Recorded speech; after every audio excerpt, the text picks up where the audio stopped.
all of you for honoring the invitations to come for this prestigious day. And why is it prestigious? Because today the APRM is in labor. Right, they're in labor, we're giving birth right now.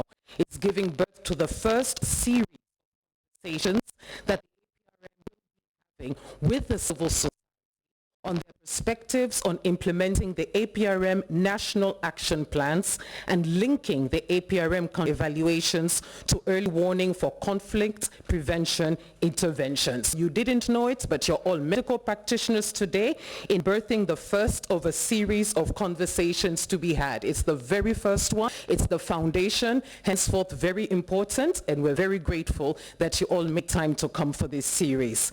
I'd like to start off by thanking the government of Nigeria for hosting us. Thank you so much for welcoming us into the beautiful city of Abuja. We'd also like to thank the partners for making this possible. That is ECOWAS, the UNDP, Savannah Center for Diplomacy, Democracy and Development, and the African Union, and of course the Sheraton Hotel for their services. I'm sure you're noticing all the cameras around wanting to cap this captivating 2D series that we're going to be having. Don't worry, only the opening session is live, but we want to make sure we capture every single comment that's going to be made. So we're actually filming this for our own personal records so that everyone that is stated here will be recorded, and you'll also be able to be kept up to date as we progress with this ongoing. So don't feel shy about the cameras. They're just here to make sure that we capture everything. We're already starting late, so we're going to have to be very tight with our timekeeping, extremely tight. So kindly, when everyone is asking their questions or giving their observations, let's be mindful that several people would like to speak. Can we kindly keep it to about 2-3 minutes? I've got my official timekeepers here who will be giving me, you'll be seeing signs coming up. So it's just to make sure we have as much of a fruitful dialogue, because it's going to be interactive, and to try to give as many people a chance to be able to speak as well. And well, because of time, and we're going to be having very interesting interactive sessions, it is my honor and privilege to welcome, thank you for making it, literally landing straight from the airport, the Chief Executive Officer of the APRM Secretariat, His Excellency Professor Eddie Maloka. A round of applause, please, for him.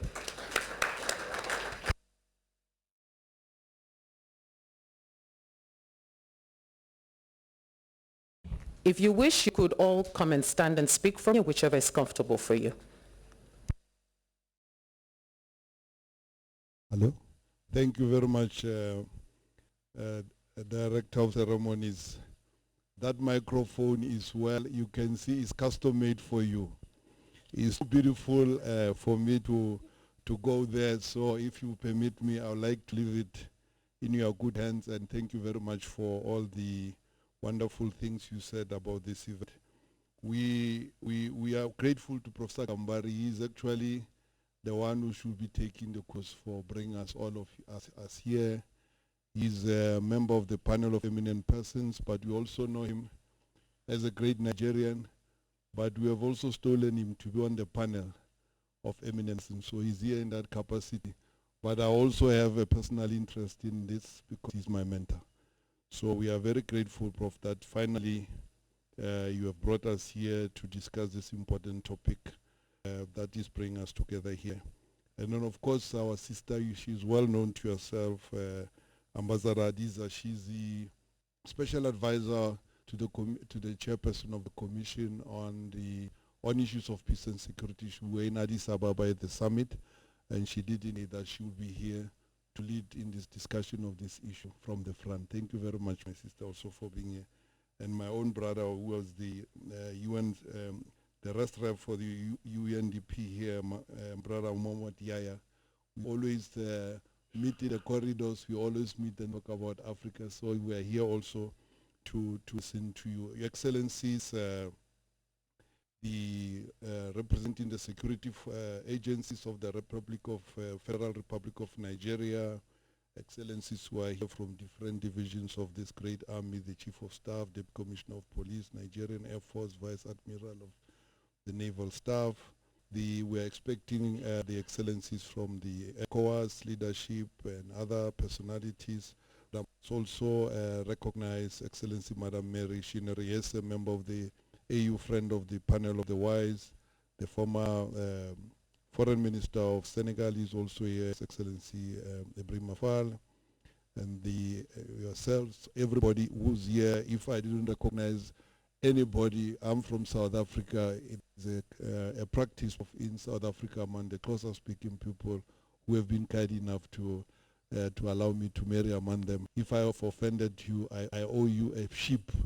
So I don't mind bringing sheep and give it to, I can see my friends are there. I have too much debt now. I'm going to have to buy a lot of sheep here to pay my friends that an excellence I did not recognize to pay for my debt. You are all welcome, you are all important. Those I have recognized is because I know that they will harm me. Yourselves, I can always give you a sheep from South Africa. Excellencies, it is my immense pleasure to welcome you to the first activity organized by the Aprm on the theme silencing the guns and of course how to position Aprm as a tool for early warning and conflict prevention on the continent as per the Assembly decision or the decision of the Assembly of the African Union. The Aprm's sincere gratitude first and foremost to the government of the Federal Republic of Nigeria for hosting and welcoming us to this beautiful city with such warm hospitality, which is very common when you come here. We thank President Muhammad Buhari, his government, and the people of Nigeria for their strong commitment to the African Union vision of a strong, prosperous, and united continent. I'd also like to acknowledge Nigeria's outstanding contribution to promotion of peace and security, of course, also in the areas of good governance through self-assessment and monitoring by African states, since of course Nigeria was one of the founding members of the Aprm, undergoing its own first country review in 2008, leading to the production of one of the most ambitious national plans out of the APR process to date, and of course contributing to demonstrating the value of the Aprm as a constructive diagnostic tool. Mine is not to give you a speech when statements will be made by the excellencies who are on this panel, but just to say that soon you will be in South Africa at the extraordinary summit of the Assembly to discuss the same issue. I just wanted to make one or 2 points. One is that the APM is not today here to create a parallel mechanism or a process to the African peace security architecture. That's the first thing I wanted to say. The second thing is that we hope that the reason that brings us together here from our point of view as APRM is that the reason that we have not been able to achieve our target of silencing the guns the way we wanted to by 2020, because we're already in 2020, because we give enough attention to the governance issues that are necessary, that require attention to silence the guns on the continent. So the APRM has been there since 2003, but we have not really harnessed it and taken full advantage of its value as a tool for any warning and also for conflict prevention on the continent. So we are going to be meeting here today and tomorrow to bring our heads together to think of how do we bring the APRM into the family of into the African peace and security architecture to complement existing mechanisms, to reinforce them, to make sure that instead of just going when the guns are on, but we must be able to foresee and say in this country this could happen, because these are the issues that come out of APRM reports, but we don't have a moment, a process, and a mechanism to harness and to lift these issues coming out of APRM reports for early action. So that's really the purpose why we are here, and we are very fortunate that we do have brilliant minds from our continent who are experts in this field. But I don't know that Director of Ceremonies, do you want me to take over your role, or I don't want to be in a bad book? So you should guide me. I've made my short statement. Should I thank everybody, and thank you for allowing and giving me the floor, or I should play your role? I would like you to go ahead and introduce the distinguished panel, and each person has 3 minutes to give an introductory remark. Oh, thank you very much. Let me give Professor Kambari, and I'll come to the Excellency. Let me give Professor Kambari to do the honor thing. I agree with what I said. Let's give him a round of applause. We would like to,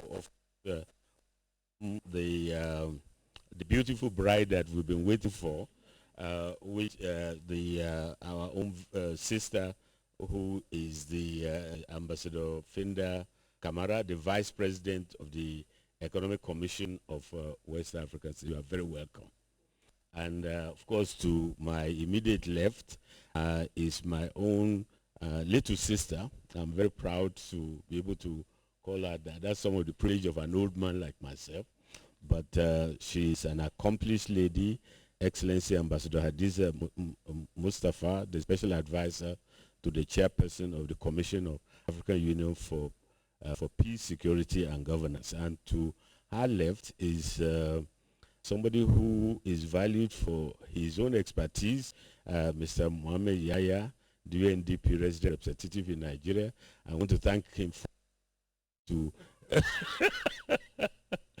may I also therefore use this opportunity not to cut to use our time much more effectively to deliver my own opening remarks and to welcome in this regard of course the Excellencies Ambassador Mona Omar and Bishop Sungulani, who are the fellow members of the panel of eminent persons of Aprm. It's often said that people have become eminent by being a member of the panel, but actually they were already eminent before they joined the panel of eminent persons. Please give them a round of applause. And then of course General Yusuf, I have to be partial because we were together in Darfur, and whoever has survived a fascia for several years deserves a commendation. Thank you very much, and your colleagues who are representative of the security agencies of Nigeria. Somebody I must mention by way of introduction is my own very sister. We call her Auntie Mary Chenery Hess, member of the AU of the panel of the wise, and Aprm Fall is right here, the former Foreign Minister of Senegal. We were actually foreign ministers together. Guess what? About 36 years ago, and he's still standing very well. Aprm, where are you? Okay, thank you. And there was a panel that we both, the three of us were present. You had Aprm Fall from Senegal, Ibrahim Gambari from Nigeria, and Brahimi, the former foreign minister of Algeria. So at least 2 out of 3 are still here. I also want to recognize Ambassador Abdullahi Omaki, who is the executive director of Savannah Center. Please let them see you. So distinguished representative of the AU Commission, Aprm Secretariat, and then of course we have a very strong Egyptian delegation. There is 3 ambassadors, Ambassador Shawad, Ambassador Rashid, Ambassador Nokali. Please let's see the 3 of you. So they can believe me. They actually has pretty much said what needs to be said by way of introduction.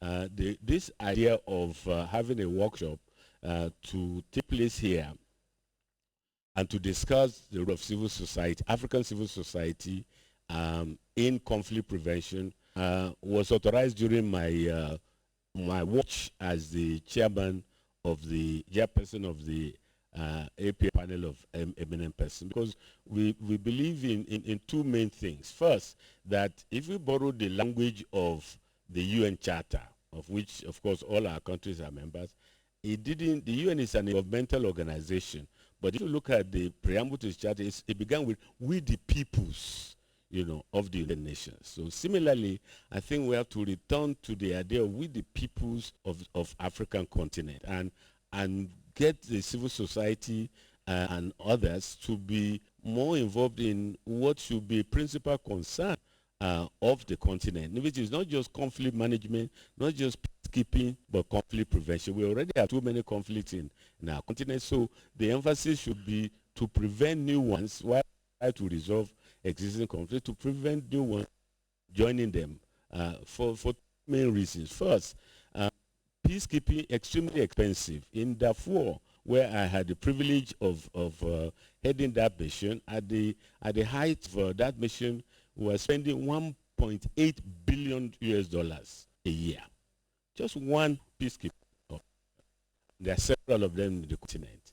we should be using those resources for development, means of livelihood, for tackling youth unemployment, and all of that, and all of the others. And the second is that as long as we have all this conflict, then the remains a continent of conflicts and crises, and all the development, some of the fastest growing economies in the world are in our country, would definitely, that narrative would take a backseat. So here we are in Abuja, and I'm not going to read the speech that was written for me, but I just want to thank the Secretariat, Aprm Secretariat, Continental Secretariat, Yvette, you are somewhere there, and all the partners have made this possible. Be conducted under the Chatham House rules, so that we'll be free to say what we like without the fear of being quoted, so that nothing you say will be quoted, at least not publicly. But also to encourage us to be forward-looking, to see what is it that we need to do. And although this is a unique meeting, the first of its kind, the idea is not to make it one-off, it's really to have a continuous civil society and others in terms of conflict prevention. So with these few words, I just want to say how proud we are, the APRM, to have all of here to respond to our invitation, and of course wish everyone a very successful celebration, and take some time, if you can, to enjoy this beautiful city of Abuja.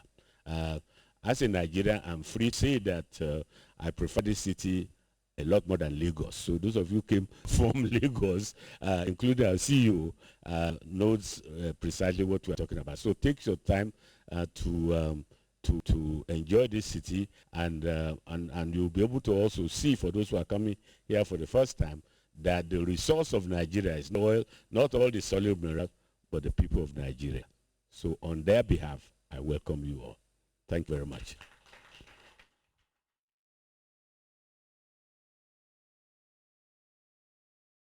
Thank you very much, Professor, for those kind remarks. I'd like now to invite Her Excellency, Ambassador Finda Koroma, the Vice President of ECOWAS, to give her opening remarks.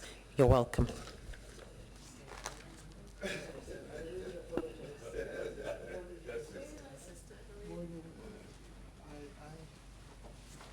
Good morning, all. I want to truly apologize to you. I'm not normally late. I had an 8 o'clock appointment that would not end. Having said this, permit me, Your Excellency, Ambassador, to stand on existing protocols. I bring you greetings from His Excellency Jean-Claude Cassibo, President of the Economic Community of West African States Commission.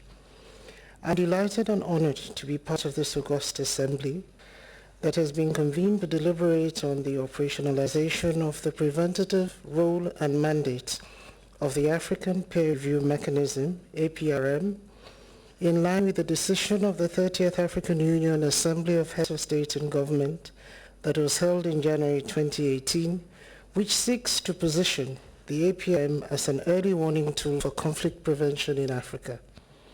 This initiative comes at a time of global reawakening on the urgent need to develop a more proactive approach to our common quest for development, peace, and stability in our region.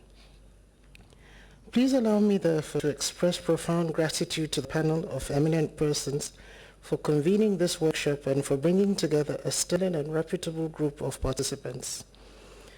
The year 2020 represents indeed a milestone for the African Union's Agenda 2063's aspiration to silence the guns in Africa. However, in order to effectively silence the guns and keep them silent forever, robust mechanisms for inclusive dialogue-centered conflict prevention must be promoted actively and must also be entrenched deeply in all strategies and plans of action at the local, national, regional, and continental levels. We need to make a tangible paradigm shift from reactive to preventive strategies and initiatives in order to completely achieve and sustain this aspiration. Your Excellencies, distinguished ladies and gentlemen, The catalyst for the current political instability and security crisis in some of the member states of the ECOWAS region can be traced to illegal trafficking of arms, which is one of the biggest threats to peace and stability in the region. Furthermore, the growing complex security challenges in the ECOWAS region, especially the Sahel, has been exacerbated by terrorist attacks involving radical armed groups with links to Al-Qaeda and the Islamic State of Iraq, Levant, or Syria, ISIS. I wish to state that although parts of some of our ECOWAS member states like Mali, Burkina Faso, Niger, and northeastern Nigeria are affected directly by terrorism, there's also an increasing and growing threat of attack on coastal countries such as the Republic of Benin, the Togolese Republic, the Republic of Ghana, and La Côte d'Ivoire. It has become increasingly clear that no West African country is immune from terrorist attacks. According to the statistics drawn from the United Nations Office for West Africa and the Sahel, UNOWAS, approximately 3,000 attacks have taken place in the past 4 years in the region, including attacks on civilians and the military. In addition, thousands have been wounded and millions have been displaced and compelled to seek refuge outside their homes or regions. The dire humanitarian consequences, which range from lack of access to basic services such as education, healthcare, water and sanitation, energy and food insecurity, and malnutrition, of course, has widely been regarded by the international community as an unprecedented humanitarian crisis. Consequently, the ECOWAS Commission has initiated concrete measures to silence the guns and to end the myriad of associated insecurities in our sub-region. The leaders of our region have taken diplomatic action by holding a series of summits which have culminated in the adoption of the Priority Action Plan Against Terrorism in Ouagadougou, Burkina Faso in September 2019. The ECOWAS Terrorism Action Plan is intended to span the period from 2020 to 2024. This action plan is intended to coordinate national and regional strategies that are aimed at addressing issues such as the need for enhanced training and equipment and boosting state and intra-regional intelligence and information sharing, amongst others. Since the action plan is based on an integrated approach, it also comprises a non-military or civilian component that's directed at addressing the grave humanitarian situation, the promotion of intercommunity dialogue, the restoration of social facilities, the creation of economic opportunities, as well as addressing the root causes underlying the turmoil that can be directly traced to socioeconomic challenges in communities. The ECOWAS Commission has made a strong case for socioeconomic development approaches to ensure more holistic and sustainable outcomes. Your Excellencies, distinguished ladies and gentlemen, I also take note that another key objective of today's forum is to explore ways of strengthening the role of civil society in conflict prevention for the effective implementation of Agenda 2063. Civil society engagement, particularly for the purpose of conflict prevention, is an area in which the ECOWAS Commission has garnered rich experience over the years. To give expression to the provision of Article 41 of the ECOWAS 1999 Protocol relating to the mechanism for conflict prevention, management, resolution, peacekeeping and security, and Section 6, Paragraph 28E of the ECOWAS Conflict Prevention Framework of 2008, the ECOWAS Commission has progressively forged strong and effective partnerships with civil society organizations, CSOs, over the years. The establishment by the ECOWAS Commission of the West African Civil Society Forum, WASCOF, in 2003 as a coordinating platform for civil society to contribute to policy processes indicates the priority accorded to developing a collaborative nexus between peace, stability, and development. Furthermore, the ECOWAS Commission systematically involves civil society in initiatives to promote social inclusion, peace, and democratic governance, and works with numerous CSOs on issues of governance, early warning, small arms proliferation, and gender, amongst others. We're happy to confirm that the ECOWAS Commission has signed a Memorandum of Understanding with the West African Network for Peace Building, WANEP, on the operationalization of the ECOWAS Early Warning and Response Mechanism. We're glad to note that WANEP is presently in the process of sharing their West African experience with the Economic Community of Central African States, ECAS, and civil society organizations in the Central African region, learning from the ECOWAS CSO engagements. Am I out of time? I see a movement on my left side and I'm getting a little bit nervous. Can you put me to finish, Your Excellency? Undoubtedly, CSOs have proved to be vital partners in providing valuable insights into diverse local or community dynamics, mobilizing local and national peace actors, coordinating community-based peace infrastructures, collecting and disseminating information from grassroots to national and regional levels, promoting inter- and intra-community dialogue, as well as enhancing mediation capacities of communities, to name a few. Your Excellencies, ladies and gentlemen, the decision to leverage the APRM for early warning and conflict prevention at the continental level is far-reaching, visionary, and laudable. Periodic APRM country evaluations looking to identify existing and emerging challenges and vulnerabilities along the four thematic areas will serve to reinforce early warning signs of potential conflict. Consequently, the evaluation should also provide a useful guide for programmatic planning of interventions to prevent and mitigate tensions and conflict at the local, national, subnational, regional, and continental governance and stability. On behalf of the President of the ECOWAS Commission, His Excellency Jean-Claude Cassibrou, I wish to thank the APRM Secretariat for partnering with the ECOWAS Commission in the operationalization of its early warning mandate.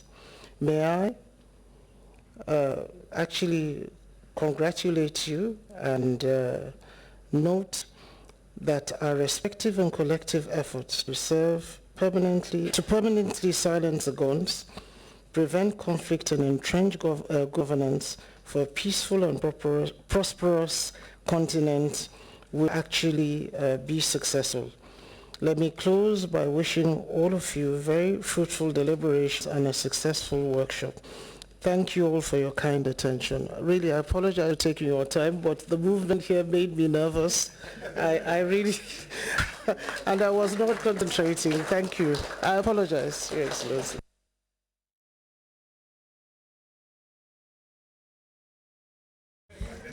Thank you very much, Your Excellency Ambassador Finda Koroma. Your apologies are definitely well received. I'd like now to welcome, in no particular order, all right, we'll start with His Excellency Ambassador Mohamed Yahya, the UN resident representative in Nigeria. You're welcome.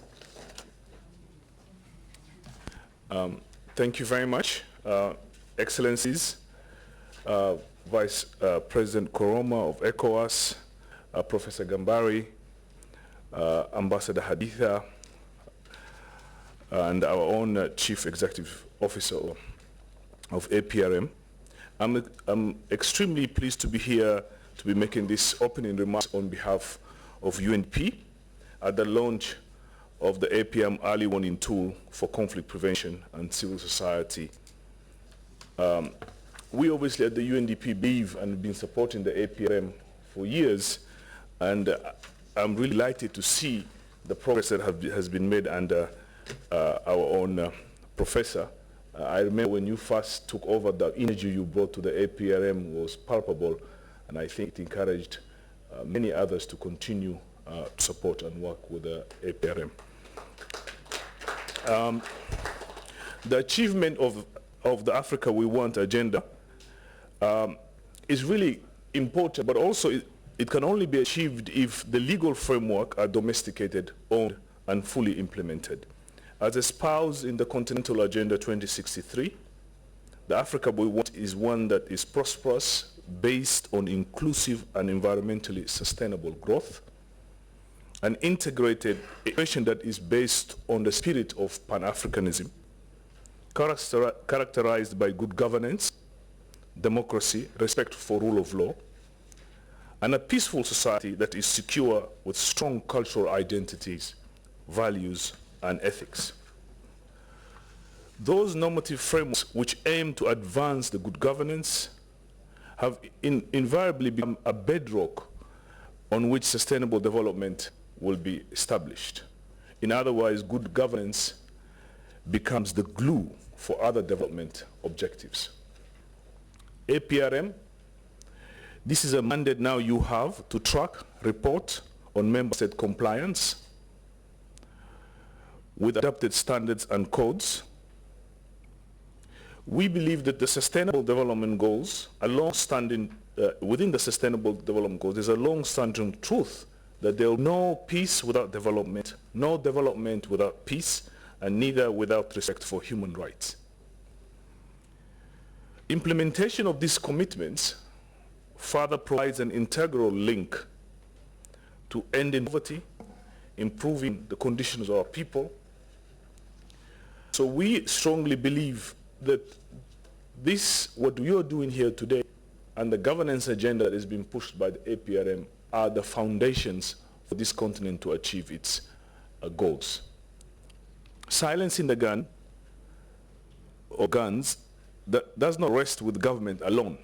It requires collaborative and mutually inclusive approaches. In this regard, the role of civil society is particularly critical, and in two ways. One, it brings a message to the larger society and holds government accountable to its commitments. In conclusion, I want to call on the African Union member states to speed up the universal accession of African Union codes and standards. I remember when we were in Addis Ababa, we used to say, if the African Union the African Union codes are implemented, then the African Union essentially becomes an Addis Ababa organization. So for us, and I think the work that has been done under the AU chairperson and the AUC in general has seen a serious advancement in making these codes a reality for our people. Implementation of those commitments will continue to inform political and economic stability at the national and regional level, and importantly swayed global shared visions of leaving no one behind to continue with the path of development here. While early warning is important, early response remains critical. It is therefore imperative to mobilize all facets of society, government, civil society, mass-based organizations, faith-based organizations, professional associations, and others. In addition, efforts must be geared towards strengthening the capacity of democratic institutions to predict, detect, address all acts that are capable of breaching the peace. With that, I want to thank you, and we're delighted to be partnering with Aprm and all of you here. And I just want to say, Professor Gambari, the CEO said that you are his mentor. I don't know if there's applications for those processes, but I'm happy to participate in any application process if you are open to taking more mentors. Thank you very much. Thank you very much, Ambassador. Last but definitely not least, I'd like to invite Her Excellency Ambassador Hadissa Mustafa, Advisor to the AUC Chairperson on Peace, Security and Governance. You're welcome.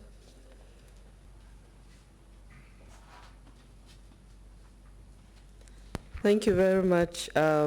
It's always good to speak last, and you say that I recognize all the previous people that have been recognized. And since we're in Nigeria, I think they have the copyright for saying all protocols observed.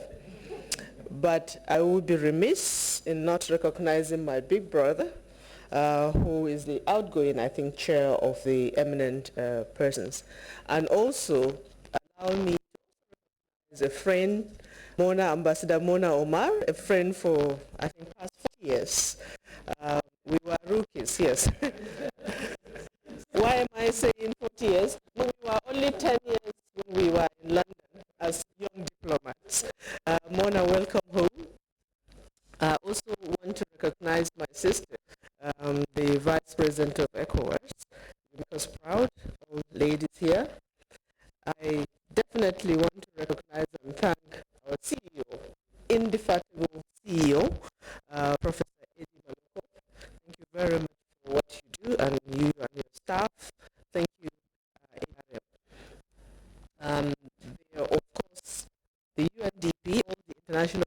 organizations and all the ambassadors. I think the ambassador of South Africa just walked in. I want to recognize members of the diplomatic corps here. I also want to recognize especially the civil society organizations, think tanks, and all invited guests. I want to say good morning. It is actually an honor and a privilege for me to be here. It's my home country, but it's always good to be invited to come home, but to also have the honor to say a few words. And like you said, to also take part in initiating something, and which is that the assessing silencing the guns in Africa, and positioning, of course, the Aprm as an early tool for conflict prevention. Permit me also to convey the good wishes of my boss, the chairperson of the African Union Commission, His Excellency Musa Faki Mohamed. He is very interested in this, I must say he's very interested in this theme, and he looks forward to the outcome of our workshop. May I also use this opportunity to congratulate you, Aprm, for the progress recorded by you, which is why it is not surprising that the mandate of Aprm was expanded by the African Union Assembly. You know what they say, of course, that the reward for hard work is more hard work. You also know that they say also that to whom much is given, but nobody says about what much means, whether it's resources or more work. But to whom much is given, much is also expected. So, Prof, congratulations for your mandate being expanded, and for you to also know that much is expected from your organization. Distinguished ladies and gentlemen, the AU Summit 2 weeks ago in Addis Ababa officially declared the year 2020 as the year of silencing the guns and creating conducive conditions for Africa's development. And this is in line with the solemn declaration made in 2013 not to bequeath a legacy of conflicts to future generation of Africans. And this, our aspiration is to do this by ensuring that we end all conflicts in the continent in 2020. Unfortunately, in spite of all the efforts, several frameworks and initiatives of the AU, regional economic organizations, economic communities like ECOWAS, member countries, including also well-meaning international partners, conflicts have continued to rob our national governments of necessary human, financial, and socio-economic resources for nation building. The proliferation of arms, and I'm happy that ECOWAS mentioned this, in particular, have continued to make small communal quarrels bigger, more dangerous, and peaceful resolution of these conflicts more difficult to achieve. No part of the continent today is free from conflict. In Nigeria and the Lake Chad Basin, Mali, Burkina Faso in the Sahel, in Somalia and the Horn of Africa, Libya and parts of North Africa, as well as even in Mozambique and Southern Africa. The activities of armed groups, terrorists, and organized criminal enterprises have led to many loss of lives, suffering, especially of women, youth, and children who are displaced from their homes, farms, and schools. Gender-based violence, exploitation, enslavement of young Africans are the sad realities that confront us today. Clearly, there is an urgent need for fresh thinking and new skill sets that would enable us to optimize the use of national, regional, and continental capacities such as the Aprm. And I'm glad to hear from you, Professor, that in fact we had was underutilization of tools and mechanisms as Aprm, and that we are here today to see how we can have everybody's hand on deck. Therefore, the inclusion of the monitoring of AU Agenda 2060 and the UN Agenda 2030 in the mandate of Aprm, and ongoing efforts to position Aprm as a tool for early warning of looming conflict in the continent is a welcome development. So also is the timing of this workshop. So we really thank you for bringing us together to look at what we can do more. It would be correct, definitely, for people and for all of us here to see the continent is not short of protocols, tools, and bodies to implement our stated objectives. This is true. However, in spite of many challenges that do exist, and these challenges make it difficult for us to fully achieve our goals, I want to say that we in the African Union are very proud of the work of different AU organs created to implement the African peace security architecture and the Africa governance architecture. I'm not saying this because Kamis is here, but it is true that there is a lot of work done by these bodies to be sure that the protocols and the mechanisms that we have are making a difference. We're also very proud of the development and the integration agenda of our union. And here I would really like to mention the African Union Peace and Security Council, the AU Development Agency, or NEPAD, and of course the subset of NEPAD is Aprm, amongst others. I want to say also that there are some important gains that we have made as a continent, and we need to acknowledge them.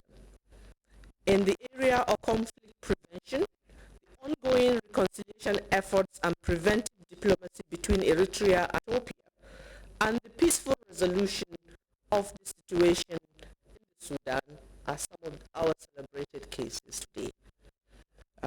There's also some good news, of course, coming out of South Sudan with the formation of the revitalized transitional government of national unity just on Saturday.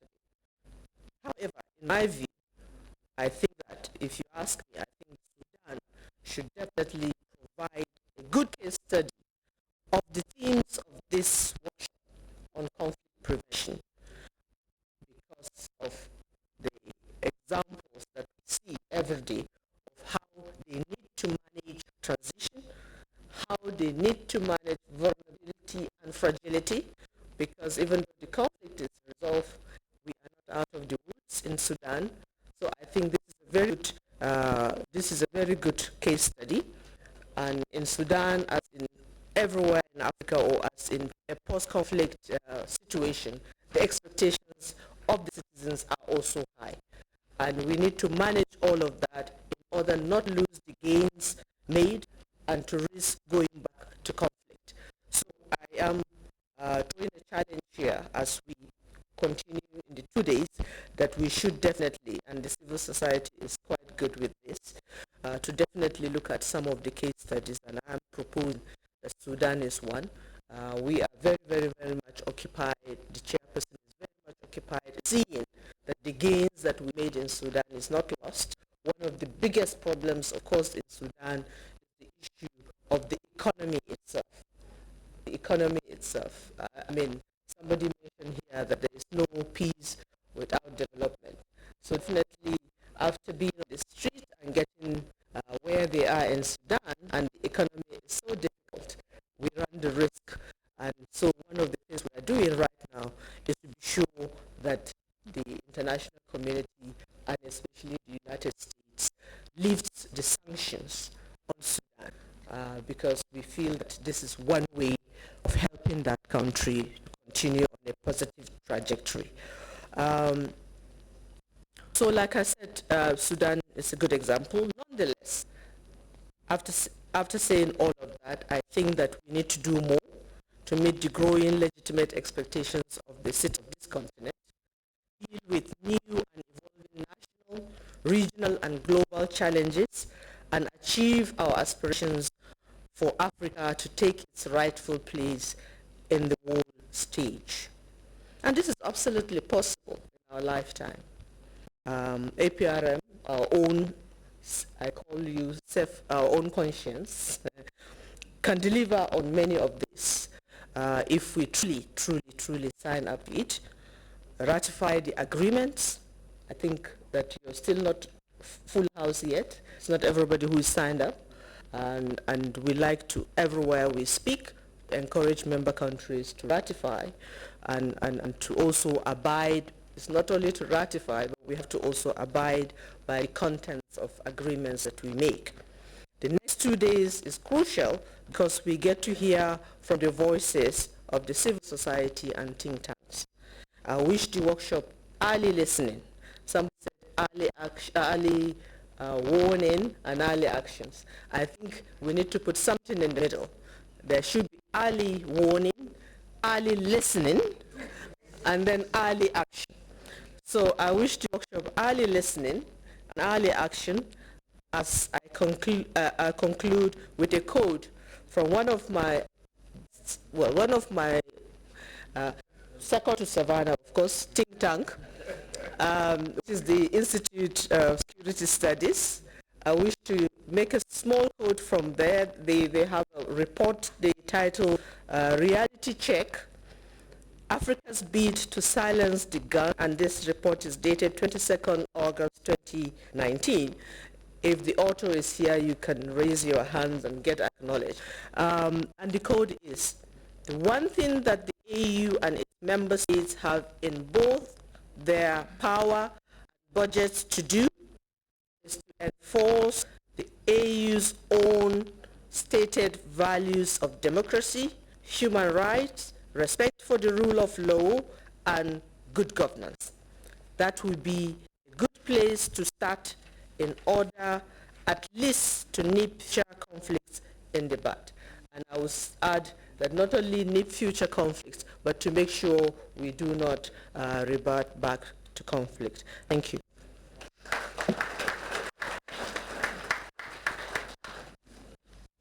That was fantastic. Thank you very much, Your Excellency. Really, there's no need to add. The review of the agenda and objectives have been well covered by our eminent personalities. Once again, His Excellency Professor Eddie Maloka, His Excellency Ambassador Finda Koroma, Your Excellency Ambassador Mohamed Yaya, Your Excellency Ambassador Hadiza Mustafa, and Your Excellency Professor Aprm Gambari. Thank you very much for kicking us off with those excellent opening remarks as we birth this new series. A round of applause for our personalities, please. It is now time for us to take our group photo, followed immediately by our tea break. It's 10:10. We would like to start the next session at 10:30 sharp. It will be led by His Excellency Ambassador, Your Excellency Ambassador Hadiza Mustafa. I'd like to ask those on the panel, Your Excellency Professor Ibrahim Fall, Dr. Paul Simon Handy, Mr. Desiree Asobavi, and Dr. Ifeanyi Okechukwu, if you'd all kindly come and be seated by 10:28 a.m. Then we can kick off on time. We're doing badly. You're able to come in with your coffee in case you do need to be having it, so don't worry about that. Thank you so much. Let's go for the group photo coffee. We kick off at 10:30 sharp. Thank you.